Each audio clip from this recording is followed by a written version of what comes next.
I got more projects than I can shake a stick at, but here's what we're going to do today.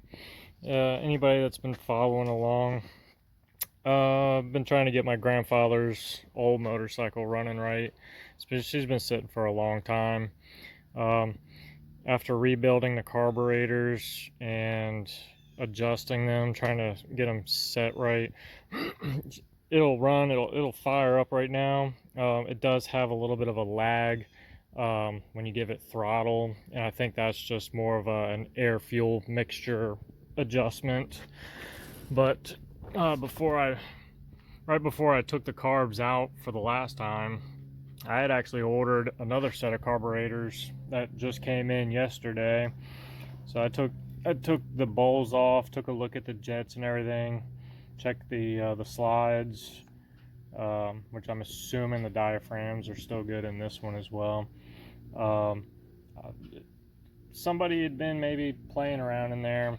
They stole the jets, the main jets, which I've got a lot of rebuild kits for these carburetors. So I actually had an extra set of jets.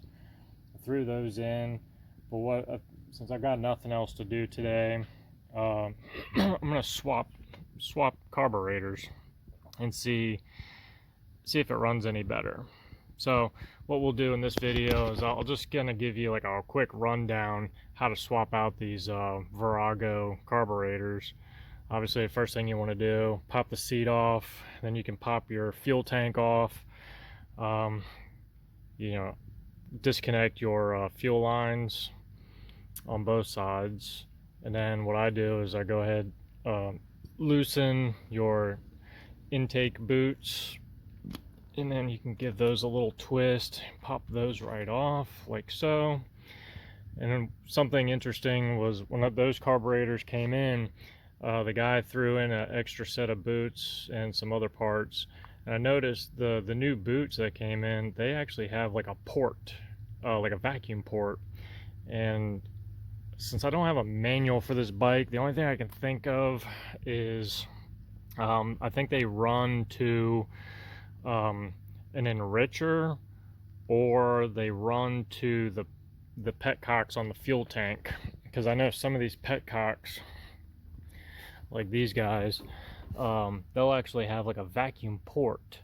So if there's no vacuum, even though you've got the petcock fuel valve open, if there's no vacuum, it won't pull any fuel from the tank. It's like a safety feature, but we don't have that.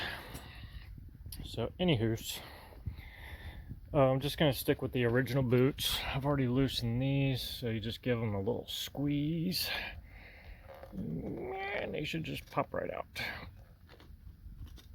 Come on. Little devil. Oh, alright, got that one. Let's see. I've already taken the fuel line off. Now what you want to do, you can loosen your actual intake boot, or yeah, there's a boot that goes between the carburetor and the cylinder. Just loosen these. And I think probably the hardest part of doing these carb swaps is these the bolts for the boots. So in my case, they're a little 10 mil, and I've already loosened this one. There's one on the inside down in here, and that's actually best to get from the opposite side.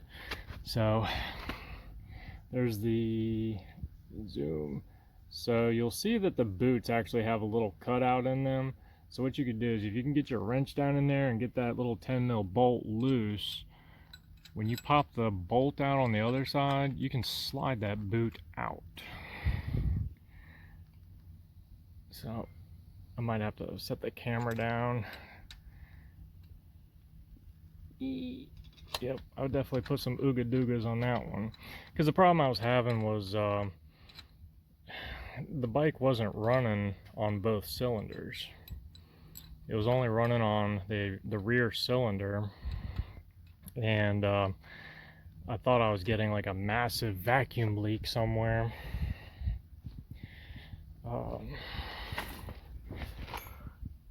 So I think you have to just pay extra attention to making sure that these boots seal properly, and put some extra torque on them. Squeeze them down so you don't get a vacuum leak.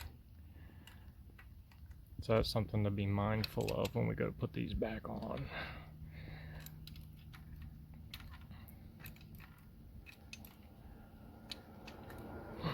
There we go. And might I add, it is a beautiful day today. It's not too hot, not too humid. Perfect day to be doing a carb swap. So let's see, I've loosened everything, disconnected throttle cable.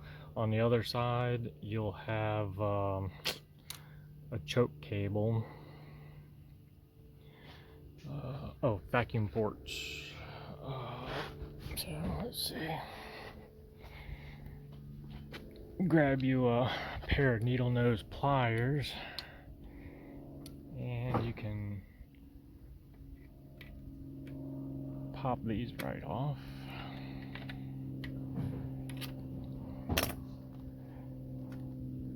Hopefully. Nope.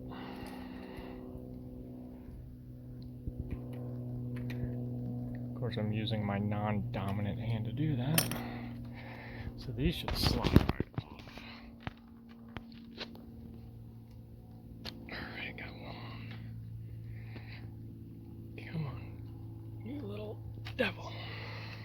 So basically, I think I've disconnected everything that is holding all that is carburetor in here.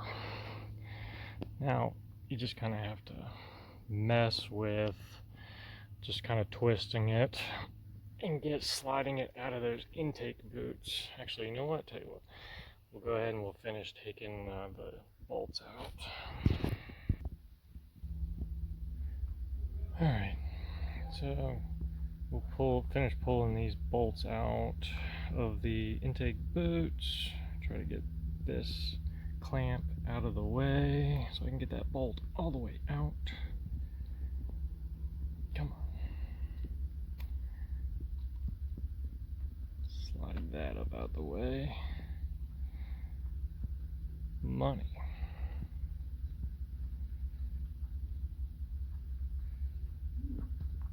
Come on. There we go. Oop, see? Carburetor's trying to come out already. And I like to stick my bolts in places that I know I will never find them. And now the trick is, you might end up having to pull these bolts all the way out after you've slid the boots out of them. Just so you can have more room to pull the carburetor through. And I like to pull the carburetor through on the left side. Also be mindful when you pull these bolts out, don't drop them down the intake. That would probably be a real headache to get those back out. Let's see if I got enough room to get this thing out now.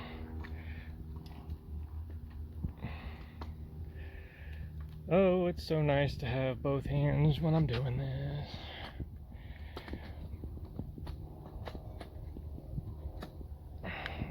Alright. Let me set this camera down. All I'm going to do is just probably pull these pull the boots off, take the boots out first, so I've got some more wiggle room. Alright, there she goes. Boom. There's carburetor. So actually, I think what I might do is, while I have this out, these top caps, I might swap these over because they look better. These diaphragm caps, just swap those over. I think that's all I'm gonna do. Everything else, I mean, they look fine. So I've already got carburetor sitting in the intake boot for the rear cylinder. It's just kind of hanging in there. And I just wanted to add a note. You know, once you've got the carburetor in there, the little intake boot bolt at the tops, go ahead and get those run in, leave them out about a 1/4 inch or so, I don't know if you can see, I got sun all over the place. I don't know if you can see it down in there, but you know, it's kind of run in there, but it's about a 1/4 inch out. And the idea is when you go to take the intake boots, the part that's got the notch in it, once you kind of weasel the carburetor around, you can slide the boot up in there and get this flange under the head of that bolt, and then you can get the other one started in the bottom. That's really the hardest trick of this whole carburetor swaps